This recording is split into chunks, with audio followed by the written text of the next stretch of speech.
Ya, semoga kita dalam keadaan sehat walafiat. Bagus. Saya foto itu pasir. Naskah yang terpajang di sini. Borobudur ini dibuatnya abad 8 tahun 800.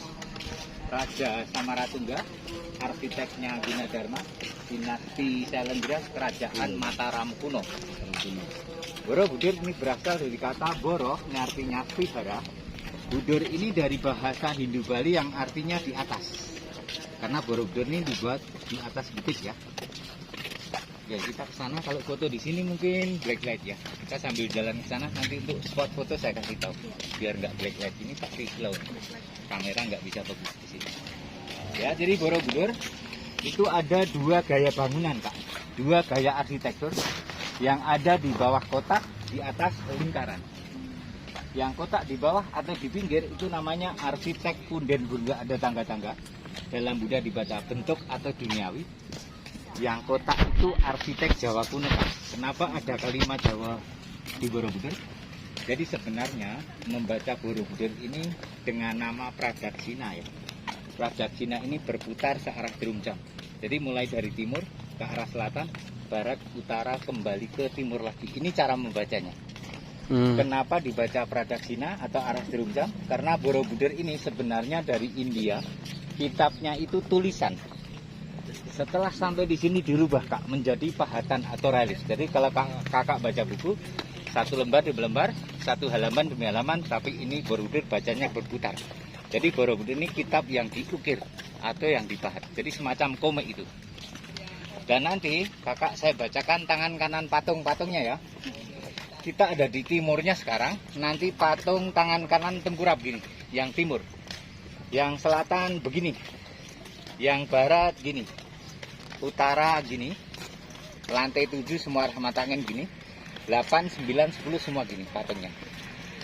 Ini di timur ya, kita di timurnya ya. Ini yang namanya Bumi Separcamudra, memanggil bumi sebagai saksi kelahiran manusia, atau bisa dibaca manusia dari tanah kembali ke tanah. Setelah dari timur ke arah selatan, Kak, selatan sana, nanti di selatan sana patungnya terbuka gini, tangan kanannya. Nama patungnya Ratna Sambawa atau Waramudra. Jadi di dunia harus banyak berderma. Setelah dari selatan ke barat ya, Kak. Barat ada matahari terbenam.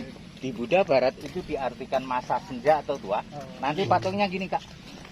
Ini nama patungnya Dhyani Mudra atau Amitabha. Jadi masa senja atau tua banyak beribadah. Ingat ini. Yang utara sana nanti patungnya gini, Kak. Nama patungnya Abhaya Mudra, utara dibaca kematian. Jadi jangan takut mati.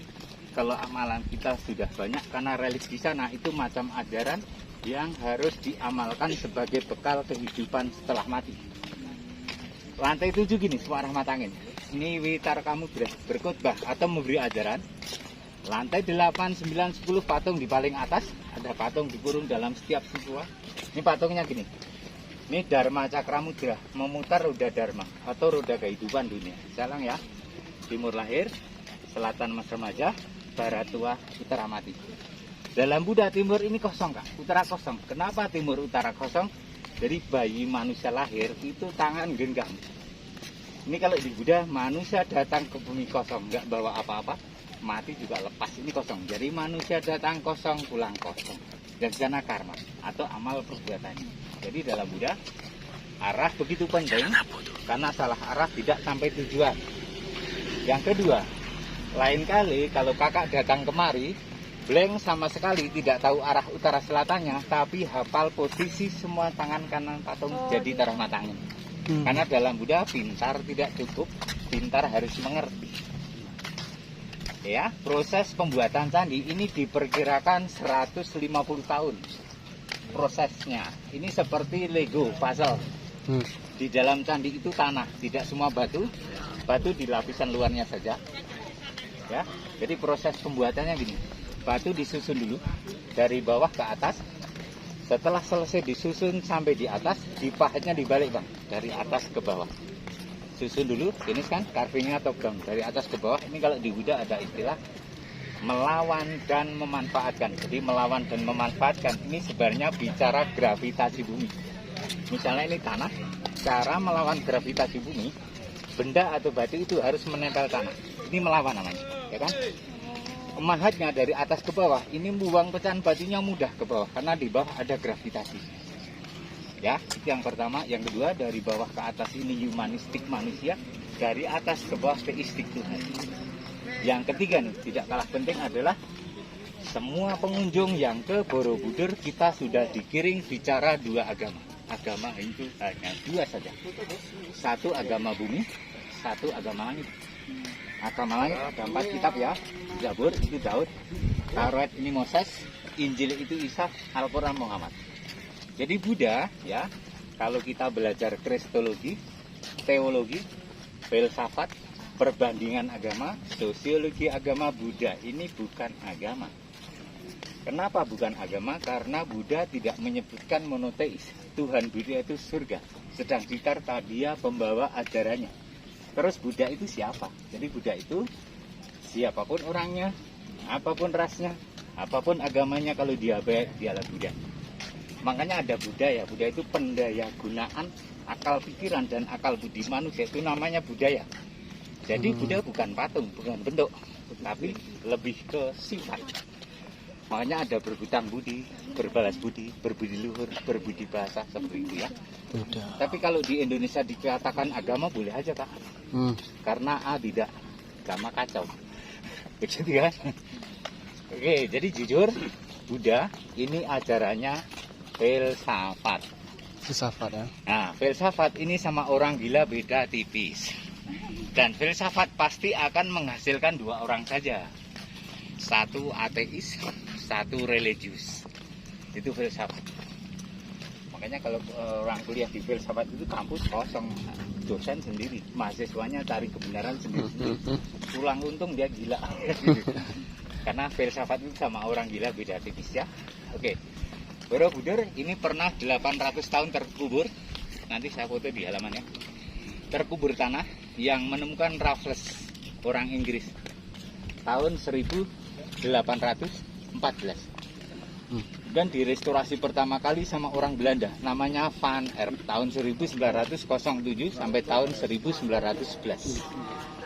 Kedua, direstorasi oleh pemerintah Indonesia di tahun 1973 sampai tahun 1983.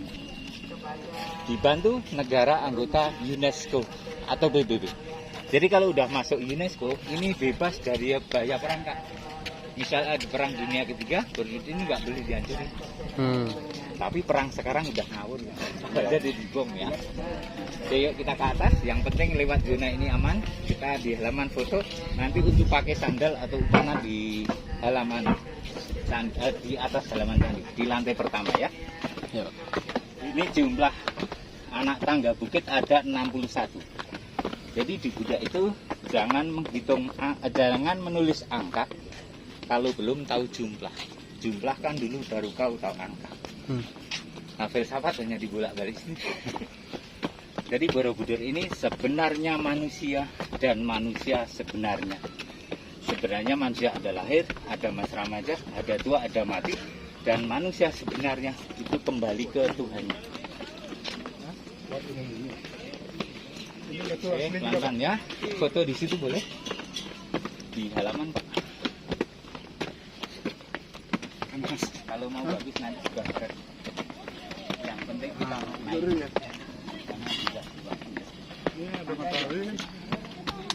Datang dari kata-kata. Oh, ada ya. Tahu Pak. Orang sibuk. Area kita tunggu kita 5 orang ya. Nah, kita tunggu. Oke, kakak di sini. Kalau kita lihat patung ini, ada banyak kepala, tak ada tangan, tak ada ya. Jadi kerusakan Borobudur ini 2 faktor. Pertama alam, kedua manusia. Kalau alam bisa seperti gempa bumi, gunung meletus, iklim cuaca itu alam. Kalau manusia vandalisme, pengerusakan dan pencurian.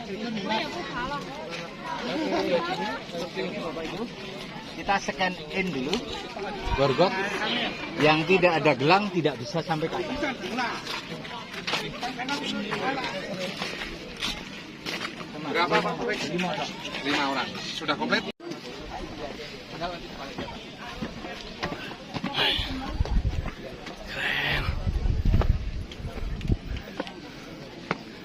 Oke, kita semua ganti sandal ya di sini. Sandal dikeluarin, sepatu yang dimasukin.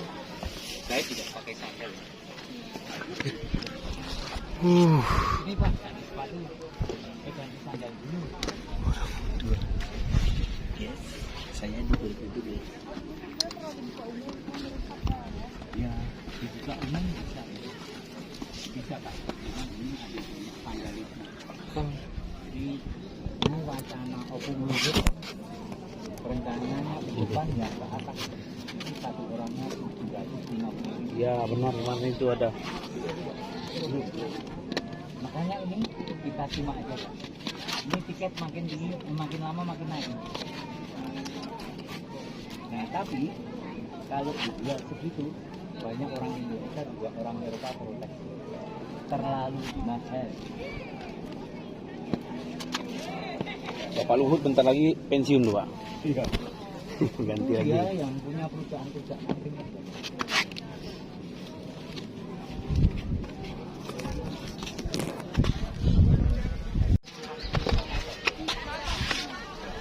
Panjangnya sisinya 123. Jadi gini Kak.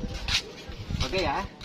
Saya mulai dari sini karena apa? Kita nggak lewat sini karena hari Sabtu ini lantai keempat.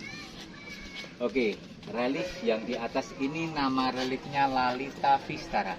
Lalita Vistara ini relief yang khusus menceritakan riwayat hidup Siddhartha Gautama. Jadi kalau buku ini halaman 1, halaman 2, halaman 3, halaman terakhir di situ Bang. Sini.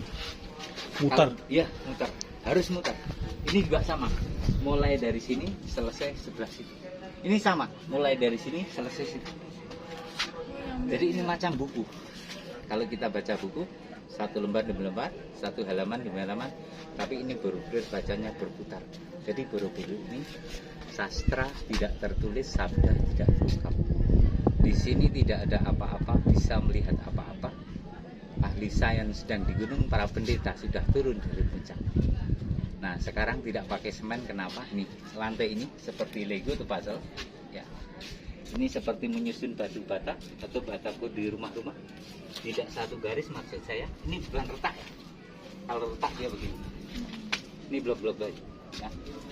Oke, jadi ini ada jumlah relief 1460 relief ditambah 1212 relief. Tapi semua ajaran di sini harus mulai dari timur.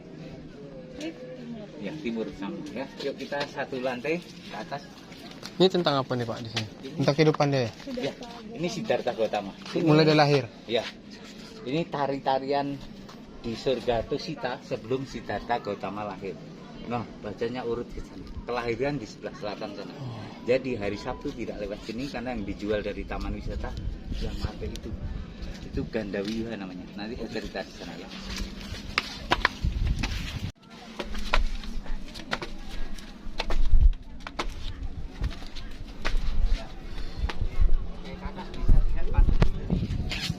Pasti tenggelam. Ini berarti kita di timur Pak. Ini timur ya. Nama patungnya Bumi Spartamudra, memanggil bumi sebagai saksi kelahiran manusia, atau bisa dibaca manusia dari tanah balik tanah. Ini relief Gandawiha. Relief Gandawiha itu ini relief Jatakamala ya. Gandawiha itu menceritakan tentang Sudana mencari 53 guru ya yang ditimba ilmunya. Ini dihitung ada 53 guru. Jadi Sudana itu orang kaya raya yang mendermakan semua hartanya untuk pengikuti Buddha. Jadi di Gandawiha itu menceritakan tentang Buddha Mahayana yang kolaborasi dengan Tantrayana dan Yogacara. Ini Buddha yang alirannya berkembang di Asia Timur. Yuk kita lanjut sana Kak. Oke, tidak pakai semen seperti ini ya. Ada 2 batu, dia bikin lock seperti ini. Ada batu yang masuk ke dalamnya, ntar timpa lagi berikutnya, di lock lagi seperti itu. Ya, Dia ngunci. di lock ya. Yuk kita lihat sini. Foto boleh, ini borbeler atau jala juara nih, salah air nih.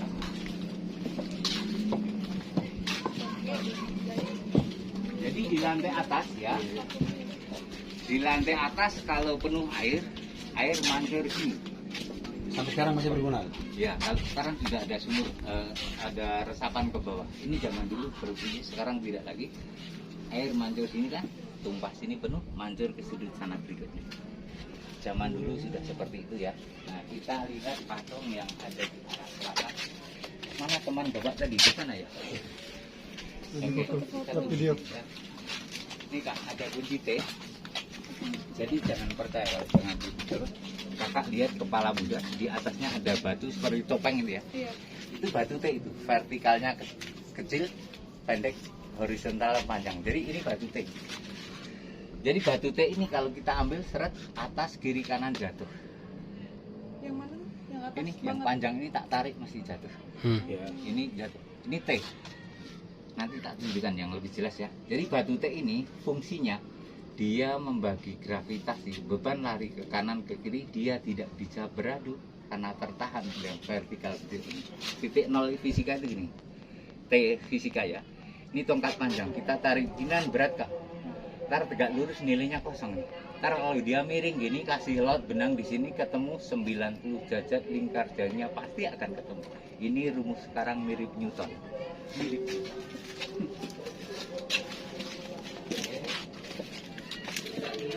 Di arah selatan, di arah selatan tangannya terbuka. Ini ya, di selatan itu. Yang timur tengkorak. Itu patung menghadap ke arah selatan, tapi lokasi di timur ikut yang tengkorak. Karena yang timur itu ini. Ya, sana timur ya, sana selatan. Itu patung menghadap ke arah timur, lokasi di selatan ikut yang itu. Ini namanya stupa. Stupa itu lambang suci juga. Ya, ini tongkatnya, mangkoknya, teratenya. Wah. Kalau dari hidup ini bisa dibaca lingga, laki-laki, yang perempuan. Jadi yang kanan ini ajaran, ini larangan. Jadi kalau kakak membaca Borobudur, kita itu jarum jam kita itu seperti nonton wayang kulit Jawa ya. Kanan positif, kiri negatif. Karena Buddha ada positif, negatif, yang malah tinggi dan tidak positif. Terus kita lihat kunciannya Pak.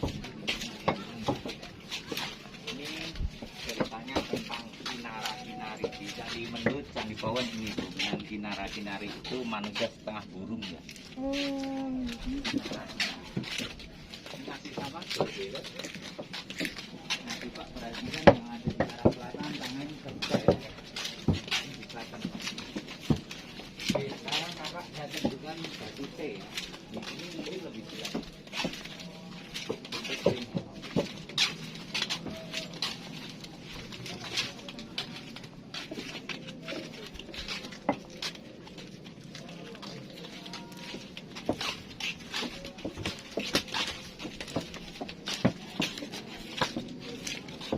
Nah, maksudnya bentuk T itu ini. Ini batunya bentuk T, yang saya pegang ya. Ini bentuk T. Ini bentuk T, cuman sudah diukir, jadi nggak begitu jelas. Aslinya semua batu T. Ini dari awal Iya. dibentuk atau pas Dari Belanda awal. itu yang bentuk? 1200 tahun Belanda. Belanda ini malah mengambil mencuri Pak. Bukan ajaran. Ini umur candi berarti 1200 tahun ya umurnya. Abad 8 kan. Berarti umur candi selama 1200 tahun. Besok saja ke atas nanti saya ceritakan kenapa orang dulu bisa buat ini. Sekarang tidak lagi bisa. Ramalan Pak.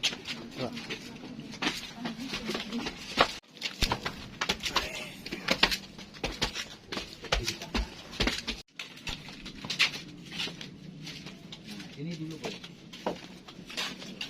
Oke, istirahat ya. Oke, kita ada di lantai 7 bang.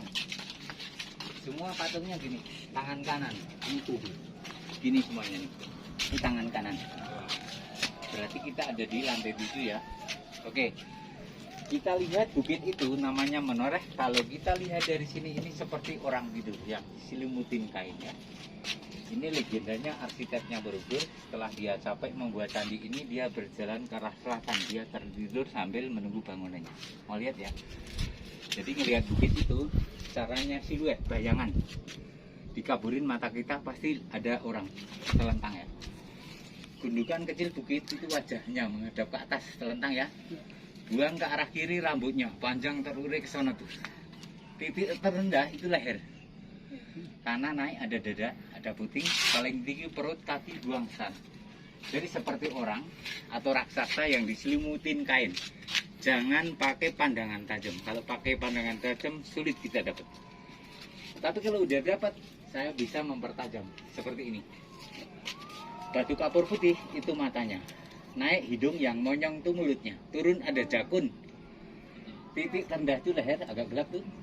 Kanan dada ada putih, paling tinggi perut, kaki buang sana. Nah, di bawah perut juga ada nongol-nongol ya. Iya, laki-laki dia. Rambut panjang berarti metal dia ya. Oke, silahkan duduk. Kenapa orang dulu bisa buat ini? Ini ramalan yang terjadi sekarang sampai sekarang ya. Silahkan duduk Pak. Jadi kenapa orang dulu bisa buat ini, sekarang tidak lagi bisa nih?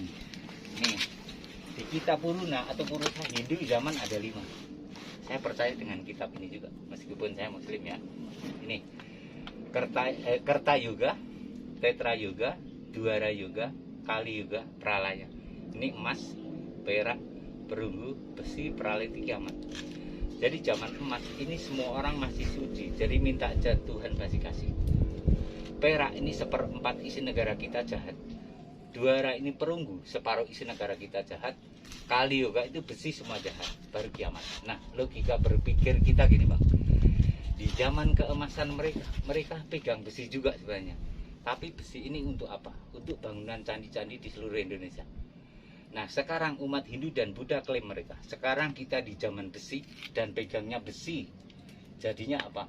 Tank, panser, senjata hanya untuk saling berperang saja, saling bunuh antar manusia ya. Ciri-ciri zaman besi gampang nih, ciri-cirinya ini Kak. Setiap pemimpin akan dipimpin oleh nafsunya sendiri. Yang kedua, jika ada orang beda pemikiran, beda pendapat, kita tidak pernah didekati untuk jadi teman berpikir, tapi kita dianggap musuh. Pernah main ini? Batu, kertas, gunting.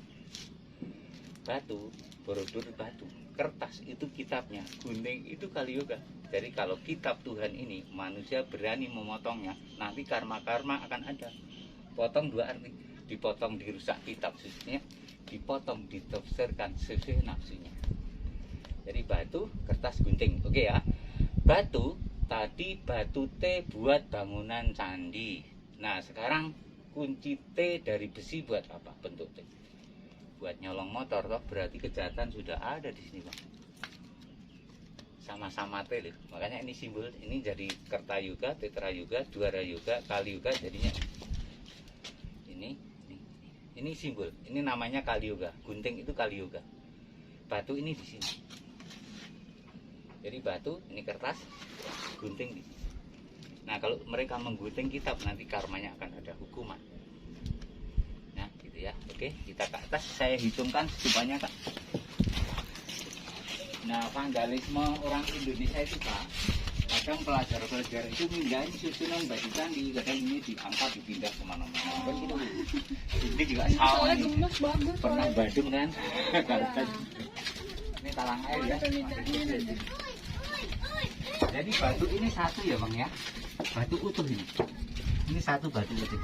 Ini batu utuh sampai sini. Ini Nah, dari masuk awal sana. pernah Dari awal hancur gitu. nggak? Ya, 2 kali restorasi. Pertama Van Erp tahun 0711 Belanda, kedua UNESCO 7383. Hilang ya Bang. Soalnya kalau nggak biasa pasti kebingungan dia. Langsung ke atas itu muter Pak. Hilang gitu. Ini berdasarkan apa nyusun kembalinya Pak? Berdasarkan sejarah atau apa? ini Ada yang ditinggalkan? disusun kembali. Ya. Oh, ini berdasarkan beberapa disiplin ilmu. Arkeolog, kitab Buddha, insinyur, teknik sipil kerja bareng-bareng. Bisa dibuat lagi. Yuk, ini yang unik di sini Bang. Oke, mau foto dulu Pak.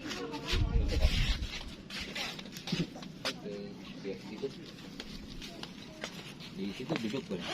Di mana Pak? Nah, situ aja duduk. 32. 24, 16. 32 bisa dibagi 8. Dapat 4. 24 bisa dibagi 8 dapat 3. 16 bisa dibagi 8 dapat 2. 32 ke 24 kelipatan 8. 24 bisa dibagi 8. 24 ke 16 kelipatan 8. 16 jadi bisa dibagi Kelipatan 8. Ini kalau dalam Buddha, ini hasta Arya Marga, 8 jalan kebenaran Buddha, satu lagi 8 negatif karma Buddha. Kalau ini mulia, ini terhina. Surga neraka, hasta karma. Jadi 8 jalan kebenaran Buddha gini, Bang. Kalau kita lakukan ini, nanti kita tidak mendapat karma buruk seperti ini. Berpikir benar, ya, berniat benar, berkata benar, berpenglihatan benar, berpendengaran benar, bermata pencaharian benar, berpenghidupan benar, yang terakhir bermeditasi benar. Jadi di Buddha itu antara bermata pencaharian dan berpenghidupan dibedain, Pak. Kalau bermata pencaharian kita mencarinya, kalau berpenghidupan kita menikmati. Contoh saya, misalnya saya mencari, ya, dengan cara mencuri, apa karma saya jika curian saya makan terus-menerus? Karma saya adalah doa saya tidak pernah diterima Tuhan. Karena Tuhan itu positif, sementara saya makannya barang curian. Jadi darah daging saya negatif, kejahatan tidak pernah ketemu Tuhan. Doa aja nggak nyampe. Gitu ya. Jadi kalau kita mau doa sampai ya selektif. Apa yang kita makan seperti itu. Banyak yang nggak ada. Nah kalau Islam ya ada berwudu dulu kan gitu. Ya Pak. Ya. Banyak yang nggak ada tangannya ya. Ya ini pernah runtuh Mas, hancur. Nah sekarang gini. Ini kalau di Buddha ini nirwana, parinirwana, maha parinirwana. Nah sekarang yang beda apa? Antara 16, 24, 32. Yang beda adalah lubang setupanya. Ukurannya. Wajik, kotak lubangnya. Nah kotak itu keseimbangan. Ini kalau di Buddha ada nirwana, parinirwana, maha parinirwana. Seimbang gampang tak? Bekerja 8 jam, istirahat 8 jam, bermeditasi 8 jam. 8 kira 24 jam. Makanya Borobudur ini mandala, mikrokosmos alam semesta. Abang mau lihat alam gini. 32, 24, 16 total ketemunya 72 kan. 72 itu bumi, karena 72% pelataran bumi air, 28 daratan yang dihuni manusia. Makanya bumi ini biru masih itu, makanya merah ya. Makanya ahli sains dan di gunung para pendeta sudah turun dari puncaknya. Nah sekarang kita selesaikan dengan fisika ya. Ini fisika gini. Ini batu ini kalau kita ambil pasti rontok nih. Satu aja, lama-lama runtuh. Ya jadi gini kalau ilmu fisika ya. Jadi jangan percaya kalau dengan mitos begitu terus, jangan. Nih, kalau kita lihat lubang wajik di ilmu fisika ini namanya gaya. Kalau saya tarik gini huruf X bentuk batunya itu namanya massa. Kalau gaya dan massa jadi satu benda X seperti ini berarti kita ambil pasti rontok. Kakak bisa melihat lubang wajik kenapa? Karena batu X disusun melingkar, akhirnya ketemu lubang wajik. Coba batu X kita lempar kemana-mana, ntar stupa aja nggak ada. Makanya kosong adalah isi, isi adalah kosong. Antara ada dan tiada itu ada. Jadi lubang wajik itu ada gaya dan massa. Rumusnya apa? Batu X ini antara tekan, angkat, tarik, banyak kosong. Ini kuantum, relativitas. Rumusnya ini E sama dengan MC kuadrat. Ya, X sama MC kuadrat. Jadi makanya ahli sains yang di gunung, para pendeta sudah turun dari puncak. Jadi Einstein itu sebenarnya dia menangkap ilmu itu saja, karena ilmu itu dari dulu sebenarnya udah ada. Ya. Makanya kalau kita belajar Weda, di situ ada fisika. Dan lebih mencengangkan lagi saya baca Weda. Di situ buku-buku Weda itu dipelajari oleh Einstein. Karena Weda itu bicara fisika, sains dan mistik, ada fisika. Terus dilanjut ke Tripitaka.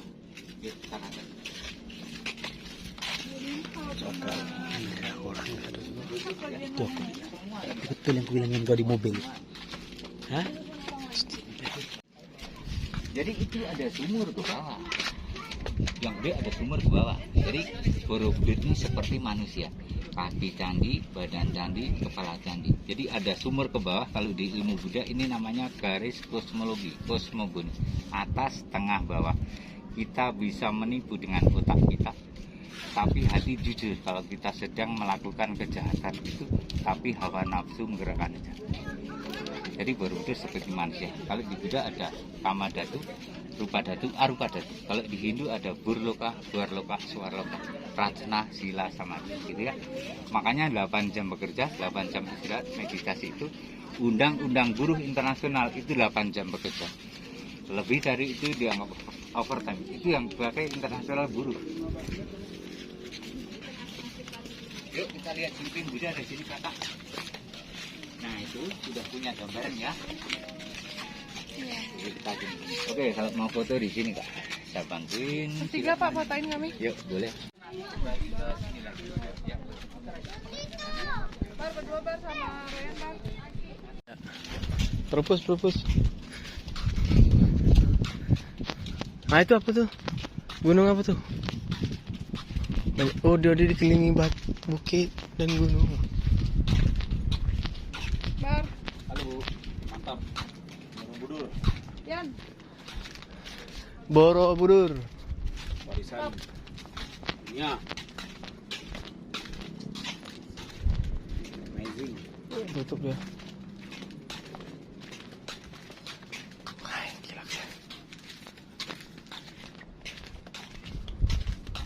Kayak hidup. Emang si Bar saya dari tadi bawaannya pengen dorong patung itu aja jatuh. Iya, dari sini. Semua patung yang apalagi nggak ada kepalanya. Gregetan ya? Sampai ke situ nggak bisa banget udah ya Pak. Bahaya kali ini. Nggak kerennya, ini asli loh Bar, nggak ada main.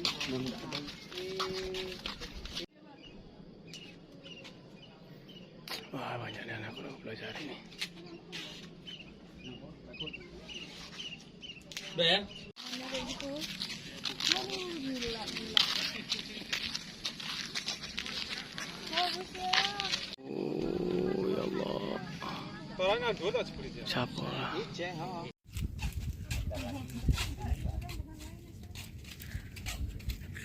Jadi itulah kita harus mutar dari timur, barat, timur, utara dan selatan. Dan juga kita harus memakai Wah, nggak kebayang perjalanan kami udah clear ya terakhir di Borobudur. Thank you sudah. atas semuanya. Rambut saya sudah tidak teratur. Banyak sekali sejarah yang perlu. Seandainya saya hidup di zaman dulu entah apalah. Kamu ingin menjadi senopati? Saya seno hebat lah. Udah macam orang Purwodadi kau. Sumpah, awalnya mirip. Sekarang sudah mirip.